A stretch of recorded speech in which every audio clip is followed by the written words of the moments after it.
Guys welcome to my YouTube channel. My name is Rohit Paul और मैं आप सबका मेरे यूट्यूब चैनल पे बहुत ही दिल से स्वागत करता हूं। तो आज हम बात करने वाले हैं 7-8 ऐसे फैक्टर्स के बारे में जो हमें हमेशा कंसीडर करना चाहिए।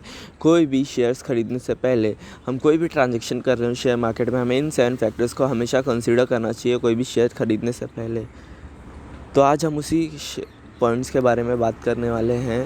सबसे पहला पॉइंट होने वाला है, उससे पहले मैं आपको ये बताने से पहले बता दूँ कि ये वीडियो बहुत ही इम्पोर्टेंट है। आप ये पूरा वीडियो ध्यान से देखिएगा। मैं आपको बहुत ही इम्पोर्टेंट पॉइंट्स के बारे में बताने जा रहा हूँ जो आपको हमेशा, आप अपने लाइफ में कभी भी कोई भी शेयर में इन्वेस्टमेंट कर रहे हैं, आपको हमेशा ध्यान देना चाहिए। और मैं आपको ये कहना चाहूँगा कि आप ये वीडियो पूरा देखिए। आधा अधूरा वीडियो देखेंगे तो आपको फ्यूचर में बहुत बड़ा लॉस भी हो सकता है, या आपको फ्यूचर में होने वाले बहुत बड़े लॉस से बचा सकता है अगर आप ये 7 फैक्टर्स को हमेशा कंसीडर करके कोई भी शेयर में इन्वेस्टमेंट करते हैं। तो सबसे पहला पॉइंट हम देखना चाहेंगे, 1 मिनट हम यहाँ पे सर्च कर लेते हैं। सबसे पहला इम्पॉर्टेंट होता है शेयर का कोई भी चार्ट पैटर्न। हम कोई भी शेयर का चार्ट पैटर्न देखने से हमें अंदाज़ा आ जाता है कि ये शेयर आगे फ्यूचर में बढ़ने वाला है, क्या होने फ्यूचर प्रीवियस हिस्ट्री में कैसा परफॉर्म किया है इसने, आगे चल कैसा परफॉर्म कर सकता है। सबसे पहले हम कोई एक शेयर सर्च करेंगे। सबसे पहले हम TCS शेयर प्राइस यहाँ पे सर्च कर लेंगे गूगल क्रोम पे, तो आपको नॉर्मली मिल जाता है। तो यहाँ पे हम मैक्स, यहाँ इसका चार्ट पैटर्न, तो जैसा कि आप देख सकते हैं इसका chart pattern left to right मतलब अपवर्ड ही है। यहाँ पे आप देख सकते हैं यहाँ पे बीच में कितनी गिरावट आई थी शेयर में। शेयर 1600 तक, 1700 के भी नीचे गया था कि कोरोना वायरस के लॉकडाउन जब हुआ था उस समय की बात है। तब ये शेयर्स, तभी अगर किसी ने इन्वेस्ट किया होता तो आज उसको ऑलमोस्ट डबल प्रॉफिट हो, ऑलमोस्ट 1600 के आसपास ही प्रॉफिट होता। तो यही फ़ायदा होता है ऐसे शेयर्स में इन्वेस्ट करने का। TCS शेयर मार्केट की दूसरी सबसे बड़ी कंपनी है मार्केट कैपिटलाइजेशन के हिसाब से, और आप इसका चार्ट पैटर्न देख सकते हैं। ये अपवर्ड से सीधा ऊपर ही जा रहा है। इसने बीच बीच में ऐसा नहीं है कि कोई शेयर नीचे नहीं आता, कभी भी शेयर नीचे आएगा, लेकिन उसका चार्ट पैटर्न लॉन्ग टर्म में हमेशा अपवर्ड की तरफ ही होना चाहिए, तभी वो इससे हमें ये मालूम पड़ता है कि शेयर फ्यूचर में आगे चल के भी बढ़ने वाला है। चार्ट पैटर्न एक बहुत ही इंपॉर्टेंट पॉइंट है, सबसे पहला पॉइंट है जो आपको हमेशा कोई भी शेयर खरीदने से पहले चेक करना चाहिए कि चार्ट पैटर्न इसका कैसा है, इसने ही पहले पास्ट में कैसा परफॉर्म किया इस शेयर ने। उससे आपको ये अंदाज़ा मिल सकता है कि ये शेयर आगे जाके कैसा परफॉर्म करने वाला है।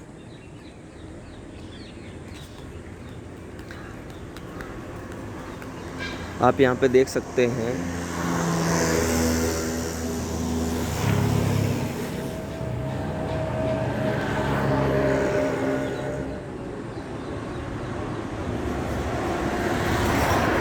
हमारा बैटरी, आप यहाँ पे देख सकते हैं जैसे कि इसका चार्ट पैटर्न लेफ़्ट साइड से सीधा अपवर्ड की तरफ ही जा रहा है, डाउनवर्ड का इसमें कोई बीच में देखिए। यहाँ पे देख सकते हैं कि यहाँ पे नीचे कोरोना वायरस का जब लॉकडाउन हुआ था तब ये नीचे आया था, लेकिन ये हमेशा अपवर्ड्स की तरफ ही जा रहा है। तो आप इसे एक अच्छा शेयर चुन सकते हैं। आपको इससे पता चलता है कि इस शेयर ने पास्ट में कैसे परफॉर्म किया है और आने वाले फ्यूचर में कैसे परफॉर्म कर सकता है।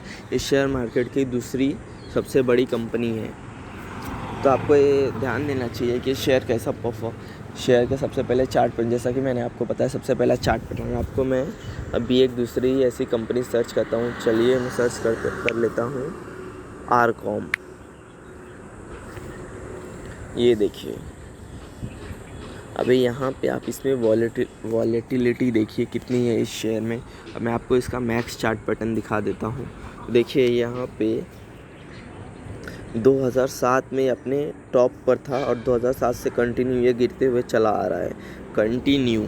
तो हमें ऐसे चार्ट पैटर्न को भी ध्यान देना चाहिए, जो हमें हमेशा ऐसे शेयर खरीदने चाहिए जिसका chart pattern left to right की तरफ हमेशा अपवर्ड डायरेक्शन में, ना कि लेफ़्ट टू राइट नीचे की तरफ आए।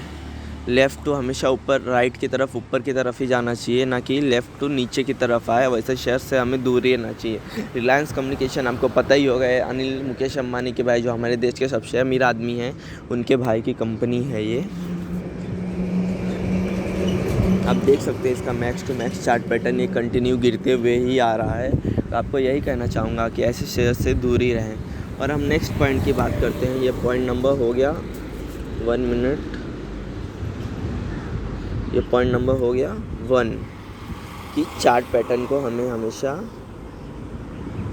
ध्यान रखना चाहिए कि चार्ट्स हमें कैसे काम वक्त हमें कब यूज़ करने चाहिए। कोई भी शेयर्स खरीदने से पहले हमें चार्ट्स के ऊपर हमेशा एक बार ध्यान देना चाहिए। हम दूसरे पॉइंट्स के ऊपर आएंगे। मैंने बहुत सारे टैब पहले से ही ओपन करके रख चुके हैं।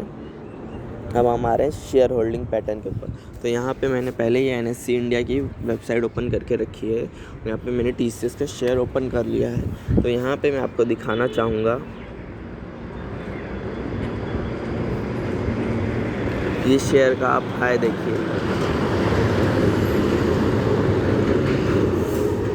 वन मिनट, सॉरी फॉर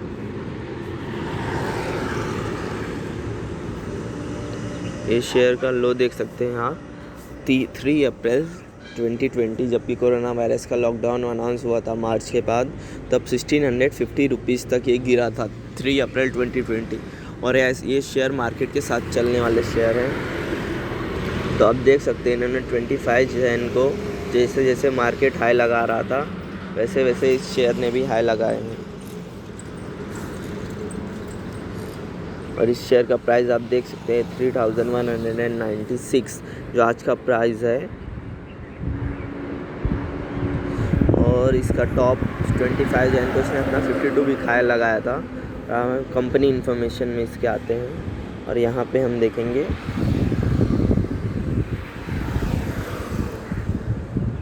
हम यहाँ पे मोस्टली शेयर होल्डिंग पैटर्न देखने के लिए आए। तो हम यहाँ पे देखते हैं, ये देखिए कंपनी के प्रमोटर के पास 72.05% शेयर्स हैं और पब्लिक के पास 27.95। तो प्रमोटर्स अभी हाल ही में, अगर आप शेयर मार्केट में कंटिन्यू फॉलो करते हैं तो आप हाल ही में आपने ये न्यूज़ सुनी होगी कि TCS ने बायबैक भी लेके आया था।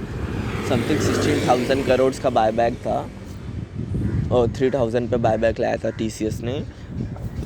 उसके साथ विप्रो का भी बायबैक आया था। तो आप समझ सकते हो कि जो कंपनी अपने खुद के शेयर्स खरीद सकती है तो उन्हें तो ये फ्यूचर में, आने वाले फ्यूचर में जो कंपनी खुद अपने शेयर खरीद रही है तो उन्हें तो मालूम ही होगा कि आगे चल के कंपनी और बड़ी होने वाली है, प्रॉफिटेबल होने वाली कंपनी और आगे बढ़ेगी, तभी वो अपने खुद कंपनी के शेयर्स खरीद रहे हैं। तो यही मैं आपको बस बताना चाहता हूँ। और कोई भी कंपनी के शेयर्स खरीदने से पहले आपको ये ज़रूर ध्यान देना चाहिए कि प्रमोटर्स की होल्डिंग 50% अबव हो। ऐसा ज़रूरी नहीं है कि हर एक शेयर जिसकी शेयर होल्डिंग पैटर्न 50% अबव हो वो 50% अबव ही होती है। 50% अबव नहीं है तो ख़राब हो गया। कोई शेयर में प्रमोटर की होल्डिंग 40%, 42% ऐसे भी होती है। उसका मतलब वो नहीं कि वो शेयर ख़राब हो गया, लेकिन हमें मोस्टली जो शेयर हैं उनमें 50% अबव प्रमोटर की होल्डिंग होना ज़रूरी है। ये हमारा सेकंड पॉइंट है और हमें इसे हमेशा ध्यान देना चाहिए। 50% प्रमोटर की होल्डिंग होना बहुत ज़रूरी होता है और हमें हमेशा ये ध्यान देना चाहिए। अब मैं आपको एक और शेयर दिखाना चाह रहा हूँ। आरकॉम ही ले लेते हैं जो हमने पहले सर्च किया था। यहाँ पे मैंने टाइप कर दिया है आरकॉम, सॉरी आ नहीं रहा है, मैं पूरा टाइप करता हूँ, रिलायंस कम्युनिकेशन लिमिटेड। हम यहाँ पे कंपनी इन्फॉर्मेशन में जाएंगे और शेयर होल्डिंग पैटर्न देखेंगे प्रमोटर की। देखिए आपके यहाँ पे प्रमोटर का शेयर होल्डिंग पैटर्न देखिए आप। प्रमोटर अपने शेयर कंटिन्यू 5.18%, प्रमोटर के पास मतलब कुछ नहीं बचा है, सिर्फ 5% होल्डिंग है प्रमोटर की उसके खुद के कंपनी में। प्रमोटर कंटिन्यू अपने शेयर बेचते आ रहे हैं। यहाँ पे हम डिटेल्स देख लेते हैं। हमें ये फाइल्स डाउनलोड करनी पड़ेगी तो हम फाइल्स डाउनलोड, अभी आपको उसमें टाइम लगेगा, मैं आपको ऐसे ही बता देता हूँ। प्रमोटर कंटिन्यू अपने शेयर्स बेचते आ रहे हैं। 94% पब्लिक, और ऐसे शेयर में पब्लिक जो रहती है इन्वेस्टमेंट, नॉर्मल पीपल, वो हमेशा प्राइस देख के इन्वेस्टमेंट करते हैं। शेयर का प्राइस कितना है, शेयर अगर उनको 1-2 रुपया, 50 रुपये, 100-150 रुपये का मिल जाए तो फटाक से उस शेयर में, क्योंकि उनको क्वांटिटी ज़्यादा मिलती है इसलिए वो फटाक से वो शेयर खरीद लिया। ऐसा नहीं है, मैंने कभी गलती नहीं की, मैंने भी की है। पहले मैं भी ऐसे करता था, प्राइस देख के जिसमें क्वांटिटी ज़्यादा मिलती थी पहले मैं भी वही शेयर खरीदता था। लेकिन अब मैं ध्यान देने लगा हूँ थोड़ा शेयर्स के, जो मैंने सीखा है शेयर मार्केट से वही मैं आपको बता रहा हूँ। तो यह हमारा दूसरा पॉइंट है। प्रमोटर्स की शेयर होल्डिंग हमेशा 50% अबव होनी चाहिए। मैं आपको फिर से लिख के बता रहा हूँ ताकि आपको ये याद रहे। ये हमारा सेकंड पॉइंट है। अब हम अपने तीसरे पॉइंट की ओर बढ़ेंगे। तीसरा पॉइंट अब मैं डिस्कस करने वाला हूँ। तीसरा पॉइंट है हमारा share holding pattern.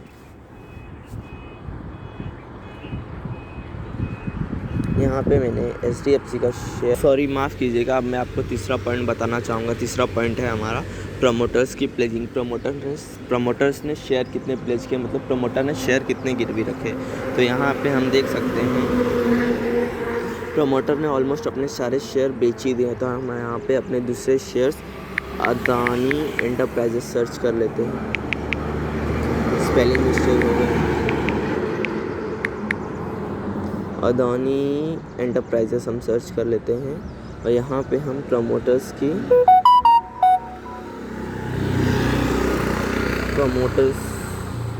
Share holding pledging देख लेते हैं। तो प्रमोटर्स, आपको अदानी ग्रुप के बारे में तो आपको पता ही होगा। आपको नहीं पता है तो ये ऐसा ग्रुप है जो हमेशा अपने शेयर्स गिरवी रख के कर्जे लेता है। तो देखिए प्रमोटर के पास 17.92% शेयर्स है, उसमें से 16.60 गिरवी रखे हुए हैं। तो ये शेयर्स इतने सारे गिरवी रखना, आपको एक और कंपनी इनकी अदानी ग्रुप की मैं दिखाना चाहूँगा, अदानी पावर। इनके मोस्टली आपको जो जितने भी कंपनीज हैं उनके सारे शेयर्स गिरवी रखे हुए मिलेंगे। ये देखिए, ये भी एक बहुत बड़ी पॉइंट। हमें हमेशा इसका ध्यान देना चाहिए कि जब भी आप कोई शेयर खरीदे तो आपको प्रमोटर्स की प्लेजिंग के बारे में हमेशा चेक करना चाहिए कि प्रमोटर्स के कितने शेयर प्लेज हैं। अगर इतने ज़्यादा शेयर्स प्लेज रहेंगे प्रमोटर के तो ये खतरा है। ये 29% बहुत ज़्यादा प्लेजिंग है। और ये कभी भी अगर मान लो कंपनी ने कर्ज़ा नहीं चुकाया प्रमोटर ने, तो उसका कर्ज़ा फिर वो शेयर्स बैंक मार्केट में सस्ते भाव में बेच के कभी भी अपना पैसा वसूल कर सकता है। और एक साथ इतने सारे शेयर्स अगर मार्केट में 29% शेयर्स, बहुत सारे शेयर्स होते हैं कंपनी के, almost 1/3 part of the company जो शेयर्स अगर मार्केट में आएंगे तो शेयर मार्केट में शेयर का प्राइस बहुत ही जल्दी नीचे गिर सकता है। तो मैं आपको यही पॉइंट बताना चाहता हूँ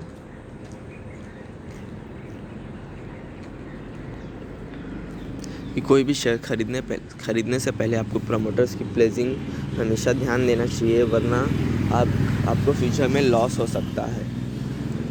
और अब मैं आपको बताना चाहूँगा TCS के बारे में। TCS का शेयर आपको यहाँ पे मैं प्रमोटर्स कंपनी इन्फॉर्मेशन में गया यहाँ पर, और यहाँ पे हम इनके TCS के देखते हैं। तो TCS के 2.94 शेयर्स गिरवी हैं, प्लेज है शेयर प्रमोटर्स के द्वारा। तो ये बहुत ही बड़ा नंबर नहीं है।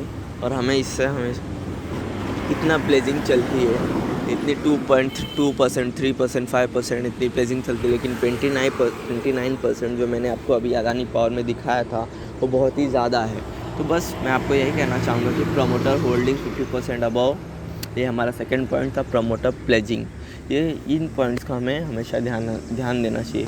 तो हमारे 3 पॉइंट्स हो चुके हैं अब तक। तो सबसे पहला चार्ट पैटर्न शेयर का देखना चाहिए हमें, प्रमोटर होल्डिंग्स देखनी चाहिए, प्रमोटर्स प्लेजिंग कितनी है ये देखनी चाहिए। अब हम अपने चौथे पॉइंट पे आ रहे हैं कि कंपनी के ऊपर कर्जा कितना है, उधार कितना है, लोन कितना है कंपनी के ऊपर, हम वो देखें। चलिए अब हम कंपनी का डेप्थ देखने वाले हैं। तो हम यहाँ पे, जैसे मैंने TCS शेयर सर्च कर लिया है, यहाँ पर हम मनी कंट्रोल की वेबसाइट्स पे आएंगे। और यहाँ पे नेट थोड़ा स्लो है तो ये लोड होने के लिए टाइम ले रहा है।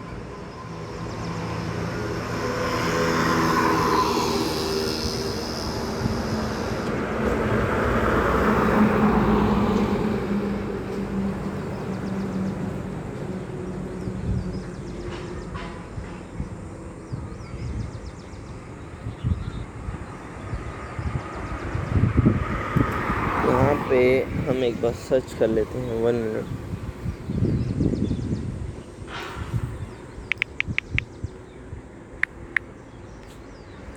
बैलेंस शीट सर्च कर लेंगे तो यहाँ पे हमें बैलेंस शीट्स दिख रही है।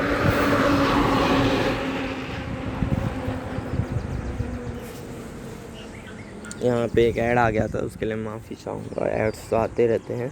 और यहाँ पे हम TCS की बैलेंस शीट्स देख रहे हैं। तो यहाँ पे हमें इनके टोटल रिजर्व देखिए 73,993 रिजर्व्स तो ठीक ठाक बहुत ही अच्छे हैं। बहुत ही अच्छे रिजर्व हैं इनके। लॉन्ग टर्म बोरोइंग इनकी 0, 1 रुपये का भी कर्जा नहीं है लॉन्ग टर्म बोरोइंग में। और शॉर्ट टर्म बोरोइंग में 0 मतलब ये डेप्ट फ्री कंपनी है। मैं आपको बताना चाहूँगा डेप्ट फ्री कंपनी है, मतलब ये इसके ऊपर 1 रुपये का कर्जा नहीं है, ना EMI देने की टेंशन, ना कुछ। जैसे हम लोग होते हैं ना नॉर्मल, अगर हमने कोई होम लोन लिया तो हमें हर महीने एक टेंशन रहता है कि हमें उसकी EMI पे करनी है। लेकिन यहाँ पे कोई वैसे ही कंपनी का भी रहता है। कंपनी भी अपने छोटे छोटे ऑपरेशंस के लिए कर्ज़े लेती रहती है, लेकिन यहाँ पे कंपनी के ऊपर 1 रुपये का भी कर्जा नहीं है। तो इससे हमें मालूम चलता है कि कंपनी बहुत ही अच्छा प्रॉफिट कमा रही है और कंपनी के पास इतना कैश प्रॉपर है कि वो अपना बिज़नेस खुद अपने पैसों से कर सकती है। उसे दूसरे से लोन लेने की ज़रूरत नहीं है। तीसरा पॉइंट था। अब हमें एक और ऐसी कंपनी देखेंगे जिसके ऊपर बहुत ही ज़्यादा कर्जा है। तो हम यहाँ पे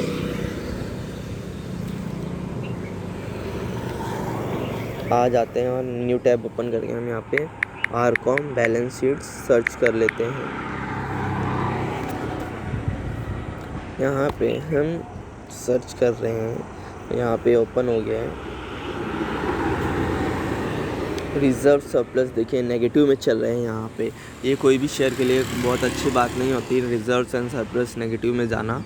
-34,329 लॉन्ग टर्म बोरोइंग, ये सरप्लस ही इनके नेगेटिव में है। Long term borrowing short term borrowing से कुछ फ़र्क ही नहीं पड़ता यहाँ पे देखिए शॉर्ट टर्म बोरोइंग इनकी 28,340 करोड़ का कर्जा है और ये कंपनी बिक चुकी है, ऑलमोस्ट बिकने के तौर पर आ गई है। रिलायंस अनिल अंबानी ने बोल दिया है कि मेरे पास खुद के 1 रुपया नहीं है, बस मैं कैसे अपने घर के ज्वेलरी बेच के अपने दिन काट रहा हूँ। तो आप समझ सकते हैं कि कंपनी की क्या हालत होगी। आप यहाँ पे देख सकते हैं 28,340 करोड़ का कर्जा है। तो आप समझ सकते हैं कि क्या हालत है आरकॉम की। तो हमें सबसे पहले, जैसा कि आपने देखा, हम अब तक 4 पॉइंट्स कवर कर चुके हैं। पहला point share chart pattern, second point promoters holding कितनी है, 50% अबव होनी चाहिए। और third point promoters pledging, promoter ने कितने शेयर गिरवी रखे। और चौथा पॉइंट जो अभी हमने देखा है TCS और आरकॉम का दोनों में डिफरेंस देखा है, वो है डेब्ट, कंपनी के ऊपर कर्जा कितना है। कंपनी खुद के पैसे से बिजनेस करी या किसी कर्ज, ऐसा नहीं, बिजनेस करने के लिए सबको कर्जा लेना ही पड़ता है, लोन लेना ही पड़ता है। लेकिन कंपनी के ऊपर कर्जा कितना है, कंपनी चुका पा रही है कि नहीं पा रही है, वो भी हमें ध्यान देना चाहिए। और हम अपने 5th पॉइंट के ऊपर आएंगे और वो है डेब्ट। डेब्ट नहीं, कंपनी की शेयर होल्डिंग करना। कंपनी में mutual fund, foreign institutional investor, domestic institutional investor कितनी होल्डिंग्स रखते हैं, हमें उसके ऊपर भी ध्यान देना चाहिए। तो अब हम वो अपनी एक स्लाइड ओपन करेंगे जो मैंने पहले से ही ओपन करके रखा है। तो ये है, आप जैसे कि यहाँ पे देख सकते हैं housing development finance corporation limited. तो ये उसका शेयर होल्डिंग पैटर्न है। तो मैं आपको यहाँ पे बता देता हूँ, उसका शेयर होल्डिंग पैटर्न हम देख रहे हैं। तो यहाँ पे जैसे कि हम देख सकते हैं SBI ETF निफ्टी 50 उसकी शेयर होल्डिंग है। UTI की है, फॉरेन पोर्टफोलियो इन्वेस्टर। ये देखिए यहाँ पे Invesco opening developing market fund, government of Singapore ने इसमें होल्ड करती है। Vanguard total international stock index fund, Vanguard emerging market stock index fund, government pension fund global, JP Morgan, Kuwait investment authority. ये देखिए बड़े नाम, आप गूगल पे सर्च भी कर सकते हैं, ये सब आपको मिल जाएंगे। बहुत ही बड़े फंड्स HDFC में अपनी ये जो फॉरेन इन्वेस्टर है अपनी होल्डिंग्स रखते हैं। और यहाँ पे शेयर्स, आप ये जो आप नंबर देख रहे हैं ये शेयर्स के नंबर्स हैं, आप इनको इनटू शेयर प्राइस से कर सकते हैं, तो आपको पता चल जाएगा ये कितने अमाउंट्स के शेयर होल्ड करते हैं। अब यहाँ पे हम फाइनेंशियल इंस्टीट्यूशन, बैंक्स और insurance, LIC life insurance corporation of India, ये भी इसमें शेयर होल्ड करती है। Life insurance, ICICI prudential life insurance company, ये भी इसमें शेयर होल्ड करती है। और यहाँ पे देखिए central government, state government, president of India भी, गवर्नमेंट भी इसमें शेयर होल्ड करती है। और non institutional share holder, foreign national clearing, overseas corporate bodies. तो आपने देखा यहाँ पे लाइफ इंश्योरेंस से लेके फॉरेन इन्वेस्टर हर कोई इसमें शेयर होल्ड करता है। तो जैसा कि आपने देखा यहाँ पे देखिए, मैं आपको LIC की परसेंटेज वाइज होल्डिंग दिखाना चाहूँगा जिससे आपको ज़्यादा इजीली समझ में आएगा। LIC की होल्डिंग है 4.95% और ICICI प्रूडेंशियल लाइफ इंश्योरेंस की होल्डिंग है 1.06%। और ये हमारा 5th पॉइंट था, म्यूचुअल फंड या इंश्योरेंस कंपनीज कितना होल्ड करते हैं किसी भी कंपनी में। ये भी बहुत एक इम्पॉर्टेंट फैक्टर होता है कोई भी कंपनी के शेयर में इन्वेस्ट करने से पहले, ताकि हमें पता चले कि कोई बाहर की कंपनी या बाहर के फॉरेन इंस्टीट्यूशनल इन्वेस्टर जो है कंपनी में इन्वेस्ट कर रहे हैं या क्या नहीं, और डोमेस्टिक जो हमारे घर के म्यूचुअल फंड हाउस है वो भी इन्वेस्ट कर रहे हैं कि नहीं। तो उससे हमें पता चलता है कंपनी में बाहर के जो फॉरेन इंस्टीट्यूशनल इन्वेस्टर है उन्हें एक्टिव इन्वेस्टर भी कहा जाता है। तो अब हम अपने नेक्स्ट पॉइंट के ऊपर और बढ़ेंगे। कंपनी की वेबसाइट, जो कंपनी होती है उसकी वेबसाइट पे हमें एक बार विज़िट करके चेक करना चाहिए उनकी मोटिव क्या है, वो क्या काम करते हैं, क्या क्या कंपनी के वेबसाइट पे आपको A to Z इन्फॉर्मेशन मिल जाती है। चलिए हम देखिए दोस्तों, यहाँ पे मैंने डिक्सन टेक्नोलॉजी की वेबसाइट ओपन करके रखी है और यहाँ पे आप देख सकते हैं जैसे कि यहाँ पे about Dixon technology limited has been leading the electric manufacturing services space in India. आप यहाँ पे देख सकते हैं कि ये क्या क्या काम करते हैं और इन्होंने हाल ही में मोटोरोला के साथ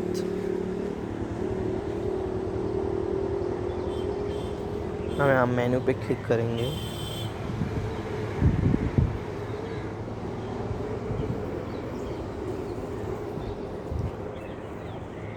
होल्ड ऑन। जैसा कि आप यहाँ पे देख सकते हैं कंपनी किस किस चीज़ से रिलेटेड काम करती है। कंपनी मेडिकल इलेक्ट्रॉनिक्स बनाती है, सेटअप बॉक्स जो टीवी के लिए रहते हैं वो बनाती है, कंज्यूमर इलेक्ट्रॉनिक्स बनाती है, home appliances, lightning solution, mobile phones, medical electronics, हर एक चीज़ कंपनी बनाती है मोस्टली कंपनी। ऐसे ही आप अलग अलग कंपनी के वेबसाइट्स पे जाके विज़िट कर सकते हैं और चेक कर सकते हैं कंपनी क्या क्या करती है, कंपनी कैसी है। और ये हमारा 6th पॉइंट था, कंपनी की वेबसाइट्स को चेक करना। और हमारा 7th पॉइंट आता है कंपनी के मैनेजमेंट के बारे में चेक करना था। यहाँ पे मैंने, जैसा कि आप देख सकते हैं, मैंने यहाँ पे सर्च किया है इन्फोसिस के मैनेजमेंट के बारे में। तो यहाँ पे सीधा एक मैंने वेबसाइट ओपन की, वहाँ पे इन्फोसिस की मुझे यहाँ पे दिखाया executive member of board Salil Parekh, chief executive officer and managing director Praveen Rao, co-founder and chairman of the company Nandan M Nilekani, co-founder and chairman, independence director. तो हमें कंपनी के मैनेजमेंट के बारे में ज़रूर जानना चाहिए। अब कौन सी जिस कंपनी में पैसा लगा रहे हैं उस कंपनी को कौन चलाता है, कौन से लोग चलाते हैं, वो लोग कैसे हैं, उसके बारे में आपको जब यही नहीं पता होगा कि कंपनी को कौन से लोग चलाते हैं, तो आप कैसे कंपनी में शेयर में इन्वेस्ट कर सकते हो। तो आपको कंपनी को कौन लोग चलाते हैं इसके बारे में ज़रूर पता होना चाहिए। तो डेट्स इट, ये मेरे 7 फैक्टर्स है जो आपको हमेशा कोई भी शेयर ख़रीदने से पहले कंसीडर करना चाहिए। और आप ये 7 फैक्टर्स कंसीडर करते हैं, ऐसा नहीं है कि हमेशा ये 7 फैक्टर करेक्ट ही जाएंगे, कभी कभी रॉन्ग भी हो सकते हैं, क्योंकि कोई भी मैं भगवान तो हूँ नहीं जो हमेशा सही जाऊँ। इसीलिए मैं आपको फिर भी ऑलमोस्ट 90% केसेस में 7 फैक्टर्स करेक्ट ही जाएंगे। तो बस मैं आपको यही कहना चाहूँगा, कोई भी शेयर ख़रीदने से पहले आपको ये 7 फैक्टर्स ज़रूर कंसीडर करना चाहिए। Thank you so much for watching my video. और अगर आप इस चैनल पे पहली बार आए हैं तो इस चैनल को सब्सक्राइब कर दीजिएगा। वीडियो पसंद आए तो वीडियो लाइक कर दीजिएगा। और ऐसे इन्फॉर्मेशनल वीडियो देखने के लिए आप मेरे चैनल को सब्सक्राइब कर सकते हैं। और आपको किसी और टॉपिक पे वीडियो चाहिए शेयर मार्केट से रिलेटेड या किसी और टॉपिक के ऊपर, तो आप मुझे कमेंट करके बता सकते हैं। Thank you so much.